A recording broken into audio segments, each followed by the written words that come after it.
Assalamualaikum warahmatullahi wabarakatuh. Selamat sejahtera untuk kita semuanya. Kenalkan saya Agus Kowiyudin. Saya adalah dosen MKWU Bahasa Inggris yang ditempatkan di Fakultas Ilmu Pendidikan Program Studi S1 Pendidikan Fisika Universitas Nahdlatul Ulama Pasuruan. Pada kesempatan ini, mohon izin saya memaparkan deskripsi mata kuliah yang saya ampu, yaitu Bahasa Inggris. Namun sebelumnya saya sampaikan video ini dibuat dalam rangka memenuhi salah satu persyaratan pengajuan sertifikasi dosen tahun 2024. Dan di video ini sebagai bukti atau dokumentasi dari pernyataan diri dosen, unjuk kerja Tridharma Perguruan Tinggi atau PDD UKTP bidang pengajaran. Mata kuliah ini adalah mata kuliah yang bersifat wajib dengan bobot SKS yaitu 2 SKS dan mata kuliah ini ditempuh di semester ganjil atau semester 1. Di dalam pengajaran yang saya lakukan menggunakan pendekatan DAI yaitu Delivery, Interaction, and Assessment. Delivery di mana saya sebagai dosen menyampaikan materi kepada peserta didik atau kepada mahasiswa ketika melakukan pembelajaran di kelas, baik kelas luring maupun kelas daring. Sedangkan interaction di mana saya dan mahasiswa membangun interaksi ketika kegiatan pembelajaran berlangsung. Kemudian assessment, di mana saya membuat penilaian atau evaluasi pembelajaran dengan tujuan untuk mengetahui ketercapaian pembelajaran yang sudah saya lakukan. Adapun deskripsi singkat mata kuliah ini, yaitu mata kuliah bahasa Inggris, yaitu mata kuliah ini mempersiapkan mahasiswa untuk mampu berkomunikasi dan memahami komunikasi lisan dan tulisan dalam konteks umum. Mata kuliah ini itu berfokus pada memperoleh keterampilan memahami bahasa Inggris secara lisan maupun tulisan dalam konteks umum yang didukung dengan pengetahuan akan konsep, teori, prinsip, dan pengetahuan prosedural, keterampilan berbahasa dan ber Kemudian, capaian pembelajaran mata kuliah ini atau CPMK sendiri, yaitu pertama mampu menganalisa konsep atau teori berbahasa dan berkomunikasi. Kedua, mampu membuat teks dan dialog berdasarkan konsep dan teori yang ada. Dan yang ketiga, mampu berkomunikasi atau mendemonstrasikan dalam bentuk lisan maupun tulisan dalam konteks umum secara mandiri dan bertanggung jawab. Adapun metode pembelajaran yang dilakukan adalah yang pertama menggunakan student center learning, yaitu partisipasi aktif antar mahasiswa. Jadi dosen sebagai fasilitator dan pembelajaran terpusat pada mahasiswa. Kemudian metode yang selanjutnya yaitu menggunakan interactive learning, yaitu pembelajaran interaktif antar mahasiswa dan dosen sama-sama saling memberikan feedback atau timbal balik antara dosen dan mahasiswa. Kemudian yang selanjutnya diskusi terkait dengan topik-topik yang sudah diberikan dan yang terakhir yaitu studi kasus. Kemudian media pembelajaran yang biasanya saya lakukan atau yang saya gunakan yaitu pertama Microsoft PowerPoint atau PPT, kemudian menyiapkan buku ajar, kemudian ketika pelaksanaan pembelajaran daring menggunakan Google Classroom ataupun Zoom Meeting ataupun Google Meeting, dan selanjutnya yang terakhir yaitu menggunakan Google Form atau quizzes untuk evaluasi atau quiz. Penilaian yang saya lakukan adalah yang pertama penilaian sikap, kemudian pengetahuan dan keterampilan. Dan sedangkan yang terakhir terkait dengan referensi, yaitu sudah ditentukan dapat dibagi menjadi dua, referensi utama dan referensi pendukung. Nah, referensi utama biasanya saya menggunakan buku dari Betty, Understanding and Using English Grammar for Edition. Kemudian yang kedua, Murdibyono, tahun 2008 tentang paham bahasa Inggris Malang UM Press. Kemudian yang terakhir yaitu untuk Tuvel Exercise saya menggunakan dari Pamela Baron. Nah, kemudian referensi pendukung biasanya saya mengambil dari website ataupun artikel penelitian yang ada yang sesuai dengan materi yang saya sampaikan. Dan ini adalah akhir dari penjelasan mata kuliah bahasa Inggris. Selanjutnya, mari kita simak cuplikan pembelajaran bahasa Inggris yang saya lakukan secara luring dengan mahasiswa S1 Pendidikan Biologi semester 1. Terima kasih. Assalamualaikum warahmatullahi wabarakatuh. Waalaikumsalam warahmatullahi wabarakatuh. Alhamdulillahirrahmanirrahim. How are you today? I'm fine. How about you? Okay, I'm very well, thank you. Okay, selamat siang semuanya. Finally, we meet again di pertemuan kelima hari ini, ya. Oke, di pertemuan kali ini kita akan meneruskan di pertemuan sebelumnya.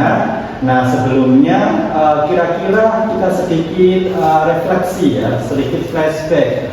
What we're talking about in last meeting. Baik Pak, materi yang kemarin itu membahas tentang ada present tense, present continuous tense, present perfect tense in active voice. Oke, good. Kemudian kira-kira bisa menjelaskan nggak sih kemarin itu kita itu di aktif ya. Kira-kira ada yang bisa nggak menjelaskan fungsinya? Salah satunya itu apa? Salah satu fungsi dari simple present tense sendiri yaitu membicarakan aktivitas sehari-hari atau daily activity serta membicarakan fakta-fakta yang bersifat umum. Oke. Nah, kita kemarin telah menjelaskan ya tense of present, ya kan, in active voice, ya. Nah, sekarang kita menginjak tense of present in passive voice, begitu. Nah, sebelumnya mohon izin saya ingin menyampaikan apa kira-kira setelah kita mendapatkan mata kuliah ini itu apa sih gitu ya yang kamu dapatkan? Ada dua hal di sini, ya kan? Insya Allah ya, semoga dan harus ya kan, kamu akan mampu menganalisis konsep, ya kan? Konsep itu apa? Yaitu tadi konsep. Kalau kemarin itu kamu itu memahami konsep dari tense of present in active voice, gitu. Which is itu present simple present, present continuous maupun present perfect. It's totally same with the passive voice sendiri, gitu ya. Nah, kamu akan memahami setelah mata kuliah ini selesai di materi ini memahami konsep dari active voice di tense of present. Dan yang kedua, mahasiswa mampu menerapkan dalam komunikasi tulis maupun tulis maupun lisan, gitu. Jadi kalau kamu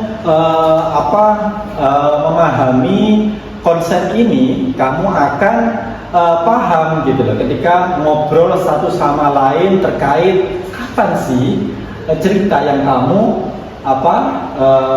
ceritakan, gitu. Karena esensinya tense ini itu untuk mengklasifikasi, ya kan, waktu kapan ketika kamu itu ngobrol itu secara lisan, ketika kamu membaca secara tulisan. Nah, di sini kita akan membahas, ya kan, kalau minggu lalu kita membahas tentang yang aktif, gitu ya. Di sini kita membahas yang pasif di 3 tenses terlebih dahulu, ya kan. Present tense, present continuous, and present perfect in form of passive voice. Kemudian sebelumnya ya tense pengertiannya kita coba refleksi lagi yang saya sudah jelaskan tadi. Tense di sini itu untuk bentuk kata kerja yang menunjukkan waktu terjadi suatu peristiwa, gitu. Nah, next perannya di sini itu, peranannya dengan adanya tes ini kita itu bisa mengetahui waktu itu kapan, gitu loh, terjadi, gitu. Ya, oke. Kemudian langsung saja oke, next, pasif ya. Nah, di sini ada penjelasan, ya kan, penjelasan terkait definisi pasif itu sendiri.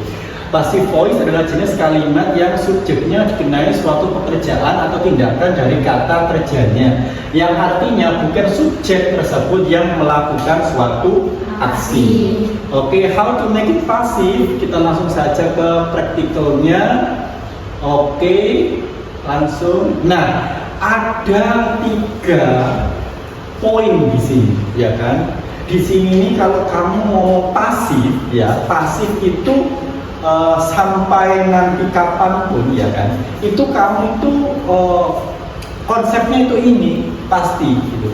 To be plus verb 3 plus by itu pasti pasif, ya kan? To be plus verb 3 plus by it is must be pasif, gitu ya. Namun tergantung apa pasifnya, gitu. To be kan berbeda-beda kan ketika kita jenis tensesnya. Oke. Kemudian nah, aktif, kemudian pasif ya yang sudah kita jelaskan tadi. Terus nah, di sini passive voice itu di bahasa Indonesia kan itu di, gitu ya. Di. Contohnya kalau aktif itu ibu mencuci baju.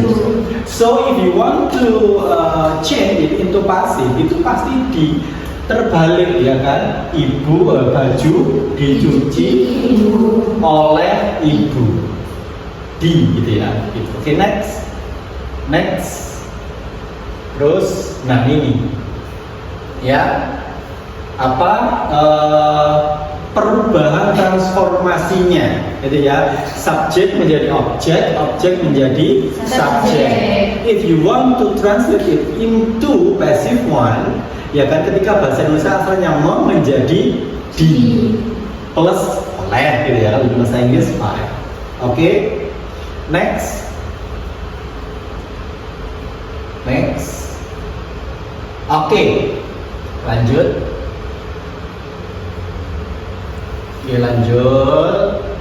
Oke, next. Nah, kita coba flashback kembali, ya kan. Definisi presence itu apa, ya kan? Which is itu positif, negatif, interrogatif. Itu present di sini itu berfungsi untuk bentuk kalimat yang menyatakan suatu peristiwa yang terjadi sekarang atau kejadian yang merupakan kegiatan sehari-hari. Maksudnya di sini itu ada 2 kata kunci, ya kan? Kata kuncinya itu kalau present itu habit, kebiasaan, gitu ya. Kemudian itu general truth atau kebenaran umum atau kejadiannya sekarang, gitu ya. Ketika kamu ingin menulis atau mengobrol, mungkin you chat with the foreigner, calon suami mungkin bule, ya siapa tahu ya. Kemudian kalau kamu ngomongnya itu kebenaran umum, yang menggunakan present. Sekarang menggunakan present, ya kan. Kemudian kegiatan sehari-hari kayak gini, kuliah menggunakan present. Next. Continuous, ya kan, untuk menyatakan peristiwa yang sekarang ini terjadi. What am I doing right now? What am I doing right now? I am teaching English with the students. Sekarang ini loh, ngapain saya kan mengajar, kan? Oke. Kemudian next, itu namanya present continuous. Nah, present perfect digunakan untuk menyatakan suatu peristiwa yang sudah terjadi, namun efeknya kamu itu masih merasakan. Nah, merasakannya itu contohnya kamu masuk menjadi magang. Unmu Pasuruan itu tahun dan bulan berapa?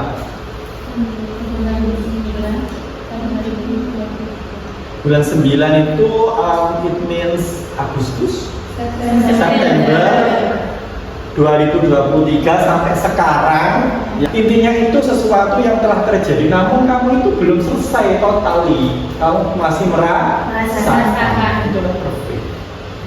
Oke, kalau kamu di ngomong you are a perfect woman, gitu ya, jangan mau itu belum tuntas, ya kan? Itu nggak jelas karena waktu ini tidak significant, right? Oke, good.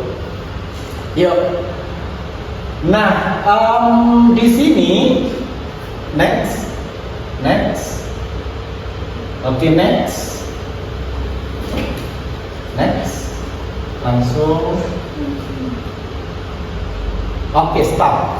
Nah, di sini yang sudah saya jelaskan tadi bahwasannya to be, ya kan? Nah, to be di sini itu apa saja sih, ya kan? Karena kalau pasif itu adalah tandanya tadi itu kan to be plus verb 3 plus by. Nah, to be di sini tuh ketika ini salah ketik simple present, ya kan? Itu to be-nya ini salah. Ini harusnya are, is, and are, ya, ini salah, ya kan? Kemudian kalau continuous, to be-nya itu being, ya kan? Kalau perfect, being, gitu ya. Oke, next. Nah, kemudian how to change the passive, ya kan? Gimana sih caranya mengubah dari aktif ke pasif? Next. Sampai tuntas. Next. Oke. Nah, di sini ada simple present, to be-nya is am are. Oke. Nah, di sini itu saya punya kalimat. Kalimatnya adalah my sister buy some books. Oke. My sister buy some books. Kira-kira artinya apa sih my sister buy some books? Angkat tangan. Saudara perempuanku membeli beberapa buku. Oke, berapa buku? Nah, kalimat ini itu kalimat aktif atau pasif? Aktif. Oke. Nah, betul, Mbak.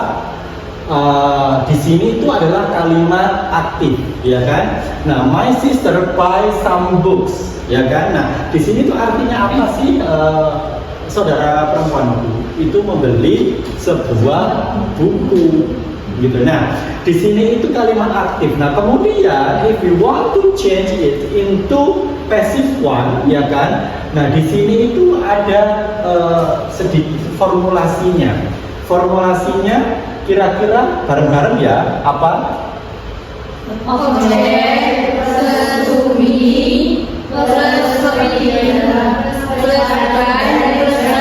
Nah, oke, ini kan kalau kita balik ya. Namun esensinya ketika kita menulis, walaupun ini menjadi aktif, ketika menulis itu ya kalau objek ini kan walaupun dibalikkan ya tetap menjadi subjek ya. Paham maksud saya? Ini kan untuk memudahkan kalian. Jadi objek kok menjadi subjek? Gitu. No, it is make you easier to understand, ya kan? Nah, di sini aslinya kalau kita ngomong mungkin kita menjadi translator, mungkin translator bidang biologi, mungkin Amin ya. Di sini ya tetap subjek dan subjek, walaupun itu sudah berubah menjadi passive. Oke, nah, di sini formulasinya objek plus to be plus free plus by plus. Nah di sini ya kan, kira-kira ayo bareng-bareng ya.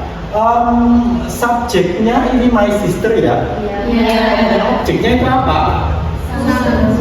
Some books. Kemudian kalau kita balik berarti objeknya menjadi di depan. Objeknya yang di depan itu apa? Nah, ini some books plus to be are book ketiga, ya kan? Dari by, kemudian by my sister. Oke, jadi some books are booked by my sister. Kira-kira apa sih artinya ini? Ada yang mau menjawab? Beberapa buku diberikan hak perempuanku. Oke, good. Nah, ini adalah some books are booked by my sister yang telah diubah menjadi pasif. Oke. Kemudian ada contoh lagi nih, I eat banana. Ya kan ini aktif, kemudian nanti diubah menjadi pasif. Banana is eaten by me. Ingat, verbnya itu verb 3. Forever itu verb 3. Oke, next. Nah, sekarang kita menginjak ke present continuous. Fungsinya present continuous itu untuk menjelaskan kejadian yang sekarang ini terjadi. Oke, di sini ada contoh nih yang aktif, ya kan? Yang aktif itu adalah Ryan is writing an article. Oke, di sini itu ada formulasinya dari aktif ke pasif. Nah, kalau aktif itu subjeknya mana? Ryan. Ya kan? Kemudian is writing, is itu to be, writing itu verb in, kemudian objeknya an article, good job. Kemudian kita balik nih, kemudian kita ubah verbnya menjadi verb 3, ini menjadi ditambahi by, kemudian dikasih being, dikasih to be. Kemudian menjadi apa?